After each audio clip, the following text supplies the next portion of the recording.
Imagine waking up to find a 300-foot mathematical masterpiece carved into your wheat field overnight, with no footprints, no tire tracks, and no witnesses. Now imagine being told two old men did it with a plank of wood and a piece of rope. That is the story of crop circles, and the truth is weirder than either side wants to admit. Every summer, somewhere in the English countryside, a farmer finds his crops flattened into impossible geometry. Circles inside circles, fractals, patterns so precise they look machine-made. The designs appear overnight. Scientists shrug. Believers whisper the word aliens. And skeptics laugh, because back in 1991, two retired pranksters confessed to starting the whole thing. But here is the twist. The confession didn't end the mystery. It made it stranger.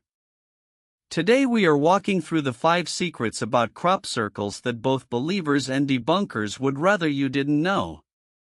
The first secret is that crop circles are old, way older than the 1970s.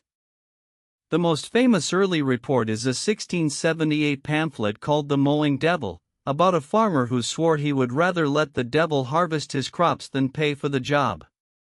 That night, his field was found flattened into perfect circles, and no one ever claimed the harvest. In 1880, an amateur scientist named John Rand Capron wrote to the journal Nature describing circular patches of flattened wheat after a storm, blaming what he called cyclonic wind action. He noted the stalks were not broken, just bent, in a pattern he found genuinely strange. In 1932, an archaeologist found more of these rings near Chichester. The phenomenon existed long before anyone heard the words crop circle. The second secret is that the origin story you think you know is mostly a myth. In 1991, Doug Bauer and Dave Chorley, two friends from Southampton, confessed that they had been making crop circles since 1978. Their toolkit was absurdly simple: a plank of wood, some rope, and a baseball cap with a wire loop so they could walk in perfectly straight lines. They were inspired by a 1966 Australian case, the famous Tully saucer nest, where a farmer claimed a UFO rose out of a swamp and left a flattened area of reeds. The pair claimed responsibility for more than 200 circles, and to prove it, they made one in front of journalists while a famous crop circle expert declared it authentic, before being told it was a hoax. That should have ended it. Instead, it was the beginning. The confession had a strange side effect: the circles got bigger, more complex, and more numerous than ever. The third secret is that nobody has ever caught aliens doing it, but plenty of people have caught humans. Researchers found that circles always appear in areas that are easy to access, and nearly half of all circles found in 2003 were within 15 kilometers of the Avebury stone circles. Police have caught circle makers in the act, including a crew in the Netherlands in 2004, and one man in Wiltshire was fined £100 for making a crop circle.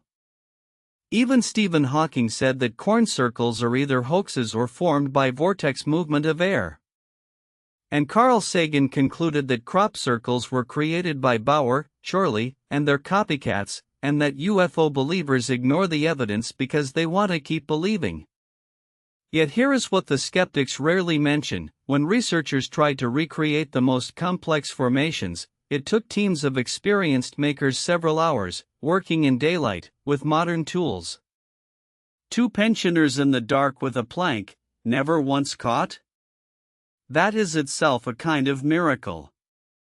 The fourth secret is that the science believers lean on is real, but it doesn't prove what they think. The plants in many genuine-looking circles are not broken, they are bent at the base, with the nodes swollen and reoriented, as if the stalk had been heated.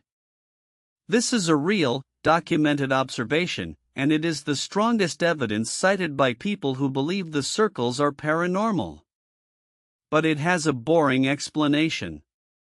When stalks are flattened by pressure, they keep growing, and the nodes swell as the plant tries to stand back up. It is a stress response, not alien technology. There is also the famous 2000 BBC report about a magnetic solution to the puzzle, but follow-up studies never produced a single crop circle from natural causes. And in 2009, the BBC reported that stone wallabies in Tasmania were found making circles in poppy fields. Weird plant behavior is real. Aliens are not required to explain it. The fifth and final secret is that crop circles are now, officially, an art form, and the artists are laughing all the way to the gallery. Since the 1990s, formations have grown from simple circles to pictographs containing thousands of shapes, some encoding mathematical constants, prime numbers, and even what looked like a reply to the Arecibo message. Professional circle-making teams now work openly, sometimes hired by companies for advertising, and crop circles have been featured in art exhibitions and used as tourism strategy for whole regions. The irony is perfect. A phenomenon that started as a joke to fool UFO believers has evolved into a legitimate global art movement. The circle makers learned that the best magic trick is one nobody wants to believe is a trick. And the believers learned that the mystery is more valuable than the answer. So what do we make of crop circles? The evidence says humans made almost all of them, and probably all of them. But the story says something deeper about us. We desperately want the universe to be stranger than it is, and sometimes two men with a plank of wood and a baseball cap can give us exactly what we want. The circles still appear every summer. The makers are still anonymous. And the mystery, whatever its source, is still beautiful. If you enjoyed this deep dive, hit that subscribe button right now and turn on notifications. Subscribe, share this video with a friend who still believes in the aliens, and let us know in the comments, are crop circles a hoax, an art form, or something we still don't understand?